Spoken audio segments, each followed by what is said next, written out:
Jenius, pada pembelajaran kali ini kakak akan membahas sesuatu yang sangat dekat dengan kehidupan kita sehari-hari. Judul materi kita hari ini adalah Aku dan Lingkungan Sekitarku.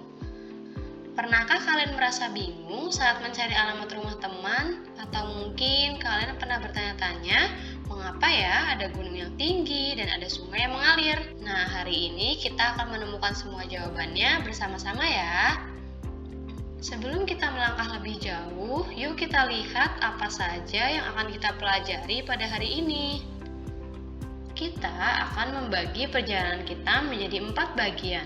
Yang pertama, tujuan pembelajaran. Yang kedua, denah. Yang ketiga, mata angin. Dan yang keempat, kita akan menjelajahi kenampakan alam. Nah, mengapa sih kita harus mempelajari ini? Yaitu ada tujuan pembelajaran. Ada 3 tujuan utama. Yang pertama, membuat dan menggunakan denah sebagai penunjuk arah agar kalian paham betapa pentingnya denah dalam membantu aktivitas manusia. Yang kedua, mempelajari peran penting denah untuk kehidupan supaya kalian bisa menjadi penunjuk jalan yang hebat dengan mampu membuat dan membaca denah menggunakan arah mata angin. Dan yang terakhir, mengetahui jenis-jenis kenampakan alam beserta manfaatnya, agar kita semua mengenal jenis-jenis alam di sekitar kita, tahu apa manfaatnya bagi kita, dan mengetahui bagaimana cara menjaganya agar tetap lestari. Mari kita mulai dengan pertanyaan, apa sih itu denah? Bayangkan ya, kalian adalah seekor burung yang terbang tepat di atas sebuah rumah. Apa yang kalian lihat? Itulah denah. Nah, denah adalah sebuah gambar yang menunjukkan letak suatu hal atau gambar rancangan suatu gedung atau bangunan. Dengan denah, kita bisa melihat tata letak ruangan tanpa harus masuk ke dalam bangunannya terlebih dahulu. Nah, ini sangat memudahkan kita untuk memahami posisi sebuah tempat. Contoh denah sebuah rumah. Nah, ini ya, denah ini memiliki fungsi untuk menunjukkan ada nama, susunan, ukuran, isi ruangan, letak pintu, dan letak dinding dalam ruangan. Denah rumah ini menunjukkan di mana posisi ruang tamu, dapur, hingga kamar tidur. Tanpa denah, pembangun rumah mungkin akan bingung di mana harus meletakkan pintu. Jadi, tidak hanya rumah, tempat luas seperti sekolah, kantor, bahkan kebun binatang pun punya denah. Nah, ini contoh dari denah sekolah. Kemudian selanjutnya, ini contoh dari denah kebun binatang. Nah, bayangkan ya, jika kalian berada di kebun binatang yang sangat besar tanpa denah, kalian pasti akan kelelahan berputar-putar hanya untuk mencari kandang gajah ataupun kandang zebra. Nah, denah ini membantu kita menghemat waktu dan tenaga.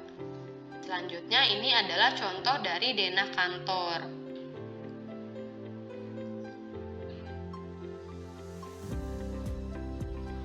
Agar sebuah denah bisa dibaca oleh semua orang, ada bagian-bagian denah yang harus kalian ketahui. Nah, itu disebut dengan komponen denah. Sebuah denah yang baik harus memiliki yang pertama, judul. Judul denah berguna untuk mempermudah pengguna mengidentifikasi tujuan dan konten. Judul denah juga memiliki manfaat agar kita mengetahui lokasi apa yang ada digambarkan. Lalu yang kedua ada arah mata angin. Arah mata angin yang utama menunjukkan arah timur, selatan, barat, dan utara. Yang ketiga, denah berisi informasi penting seperti nama jalan, bangunan, atau tempat umum. Dan yang tak kalah penting yaitu yang keempat, denah biasanya menggunakan simbol untuk mewakili objek-objek tertentu. Misalnya, gambar kotak merah kecil mungkin bisa melambangkan pos satpam, atau gambar pohon melambangkan taman. Nah, informasi-informasi ini harus lengkap agar orang yang membaca tidak salah paham. Sekarang kita masuk ke topik yang sangat penting, yaitu mata angin. Nah, mata angin ini adalah panduan untuk menentukan arah dalam denah. Arah mata angin dibaca sesuai arah jarum jam. Jika kalian melihat denah tapi tidak tahu di mana arah utara atau selatan, denah itu akan sulit digunakan. Ini adalah panduan yang digunakan oleh seluruh orang di dunia untuk menentukan posisi. Arah mata angin juga membantu dalam menyebutkan letak bangunan dalam sebuah denah. Terdapat 8 arah mata angin yang digunakan, yaitu coba kita hafalkan sambil bernyanyi ya, agar kita selalu ingat kemana arah angin yang kita tuju. Timur, tenggara, selatan, barat, daya, barat, barat laut, utara, timur laut. Nah, mungkin kalian bertanya-tanya, zaman sekarang kan ada GPS, kenapa ya masih belajar mata angin? Nah, jawabannya yang pertama, mata angin ini menentukan arah yang akurat ke tujuan. Yang kedua, membantu kerja alat transportasi seperti pesawat dan kapal laut. Nah, mata angin ini adalah dasar dari semua itu. Pilot pesawat terbang di langit yang luas dan nahkoda kapal di tengah samudra yang tidak ada jalannya sangat bergantung pada arah mata angin agar tidak nyasar ke negara lain. Selain itu, mata angin juga membantu kita menentukan waktu seperti posisi matahari dan membantu para petualang merencanakan perjalanan mereka dengan aman. Alat untuk melihat arah ini disebut kompas. Nah, seperti ini ya gambar kompasnya. Kompas adalah alat yang digunakan untuk menentukan arah mata angin. Kompas bekerja dengan memanfaatkan medan magnet bumi yang memiliki dua kutub, yaitu kutub utara dan kutub selatan. Tapi bagaimana ya jika kita tersesat dan tidak punya kompas atau handphone, apalagi tidak ada sinyal? Jadi kita tidak bisa menggunakan GPS. Nah, tenang ya, alam sudah memberi kita petunjuk.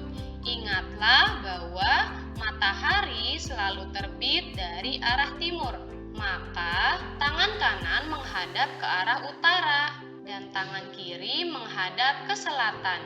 Jadi, jika kita membelakangi matahari, berarti kita menghadap ke arah barat. Nah, mudah kan? Sekarang coba kita perhatikan denah di samping ini. Yang pertama, di sini ada rumah makan. Rumah makan berada di sebelah baratnya toko beras. Toko beras berada di seberang rumah Mita. Rumah Mita berada di sebelah utaranya rumah Ajeng. Rumah Ajeng berada di sebelah baratnya toko pakaian. Toko pakaian berada di sebelah utaranya rumah Indra. Nah, rumah Indra ini berada di sebelah timurnya taman. Di seberang taman ada kantor pos. Di sebelah utaranya kantor pos ada rumah Ilham. Rumah Ilham berada di sebelah timurnya kantor kelurahan. Kantor kelurahan berada di sebelah utaranya rumah Dewa. Rumah Dewa terletak di sebelah timurnya gereja Santo Paulus. Kemudian gereja Santo Paulus berada di sebelah selatannya musola As-Siddiq. Bagaimana? Sekarang Jenius sudah tahu kan bagaimana cara membaca denah? Setelah tahu cara mencari arah, mari kita lihat apa saja yang ada di lingkungan kita. Secara garis besar, lingkungan alam kita terbagi menjadi dua bagian besar, yaitu wilayah daratan di mana tempat kita berpijak dan membangun rumah, serta wilayah perairan, bagian bumi yang digenangi oleh air dalam jumlah yang banyak. Jenis-jenis kenampakan alam, yaitu tadi yang pertama adalah daratan.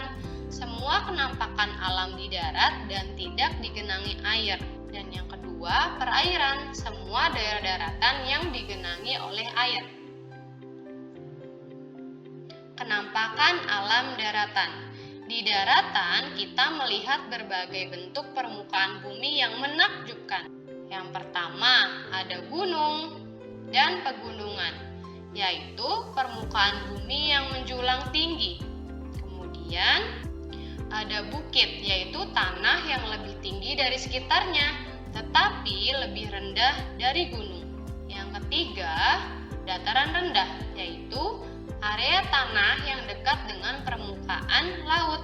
Dan yang keempat, lembah, wilayah rendah yang terletak di antara bukit atau gunung.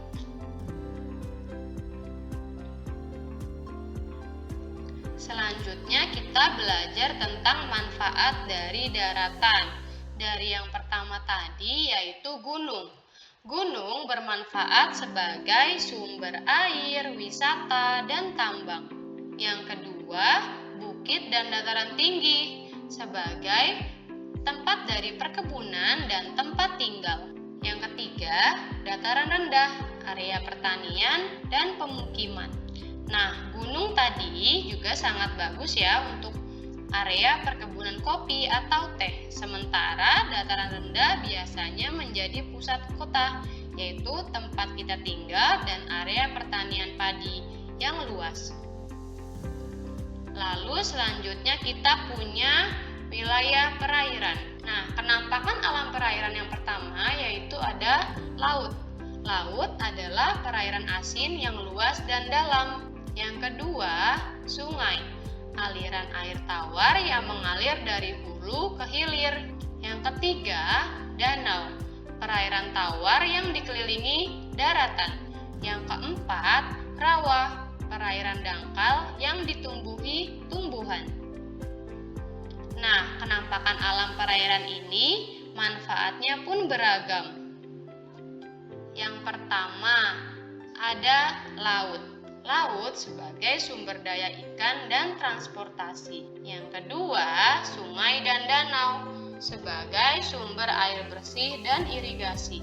Yang ketiga, rawa sebagai habitat berbagai flora atau tumbuhan dan fauna atau hewan. Nah, alam ini sudah memberikan segalanya untuk kita. Sebagai imbalannya, kita punya kewajiban untuk menjaganya. Bagaimana caranya? Yang pertama, kita harus menjaga kebersihan sungai dan laut. Yang kedua, mencegah penebangan hutan di pegunungan agar tidak terjadi banjir. Dan yang ketiga, selalu berusaha melestarikan hewan serta tumbuhan di sekitar kita agar anak cucu kita nanti masih bisa melihatnya.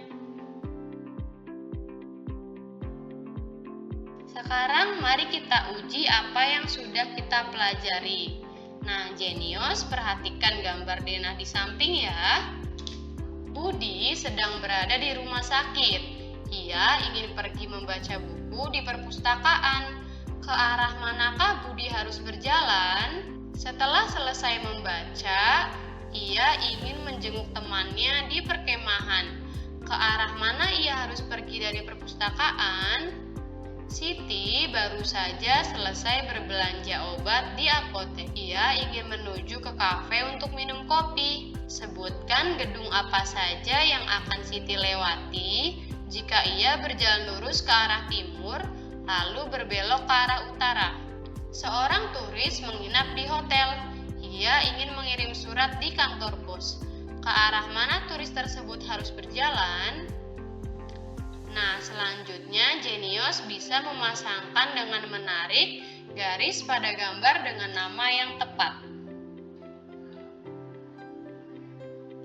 Nah, selanjutnya isilah jawaban dengan benar. Apa kenampakan alam di daerahmu? Apa manfaat kenampakan alam itu? Dan yang terakhir, bagaimana caramu menjaga kelestarian? Terima kasih atas perhatian kalian semua. Sampai jumpa di petualangan belajar berikutnya. Demikian pembelajaran kali ini. Semoga teman-teman mengerti dengan penjelasan yang aku sampaikan.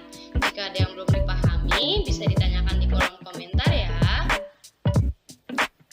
Terima kasih sudah menonton video pembelajaran kali ini. Jangan lupa like, komen, dan subscribe, serta klik tombol lonceng untuk mendapatkan notifikasi pembelajaran berikutnya. Dan juga follow akun sosial media kita di Instagram